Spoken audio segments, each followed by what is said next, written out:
Assalamualaikum warahmatullahi wabarakatuh. Saya Naap Prilita dari Program Studi Sastra Inggris Universitas Terbuka Palembang. Saudara-saudara sebangsa dan setanah air, setiap tahun Sumpah Pemuda mengingatkan kita pada janji fundamental, satu bahasa persatuan, bahasa Indonesia. Namun, di tengah gempuran globalisasi, apakah janji ini masih kita junjung tinggi? Eksistensi bahasa kita tertanam kuat.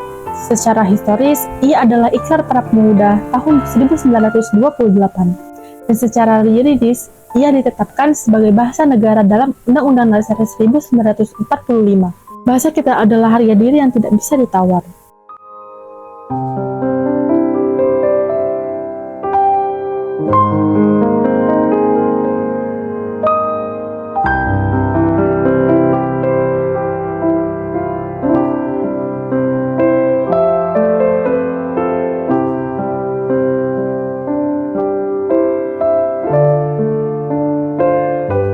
Sayangnya, kita seringkali merasa minder menggunakan bahasa Indonesia, lebih bangga mencampur adukannya dengan bahasa asing.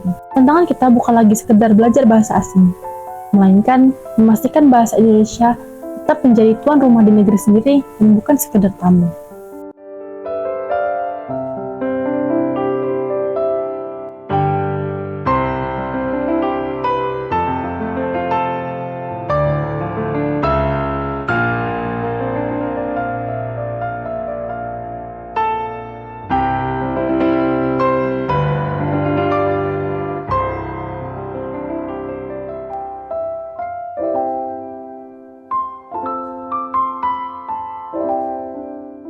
Artikel yang kita bahas memberikan kabar baik.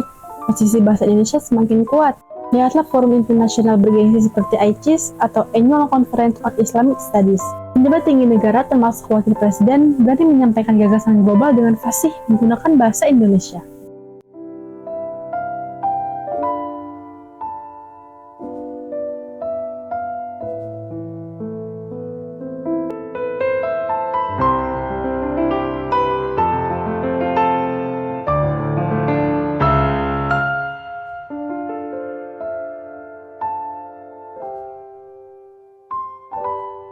Tindakan ini sesuai dengan Amanat Perpres nomor 63 tahun 2019.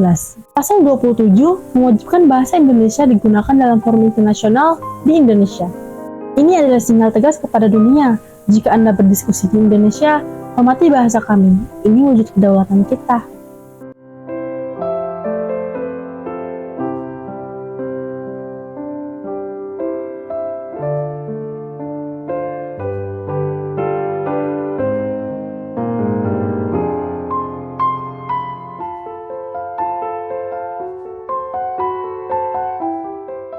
Bahasa kita bukan lagi bahasa yang inferior. Ia mampu mendukung ilmu pengetahuan. Dengan fungsi heuristik, ia menjadi sarana kita memperoleh ilmu. Dan dengan fungsi referensial, ia menjadi pintu kita memperkenalkan kebudayaan dan Islam modern yang santun ke seluruh dunia. Bahasa Indonesia kini menjadi komoditas global. Ribuan mahasiswa asing dari berbagai benua, dari Korea hingga Maroko, datang ke Indonesia, khususnya ke kampus-kampus Islam untuk mempelajarinya. Minat ini adalah peluang emas untuk menjadikan bahasa Indonesia bahasa pergaulan dunia dan membangun peradaban.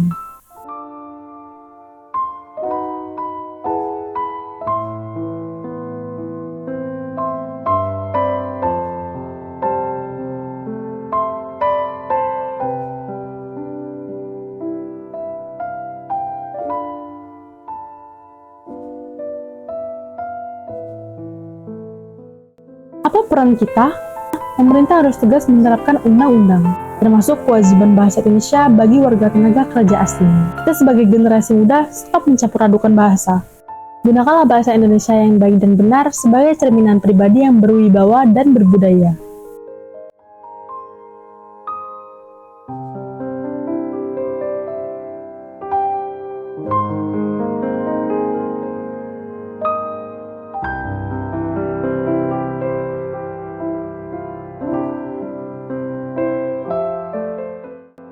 Bahasa Indonesia kini sudah membuktikan eksistensinya.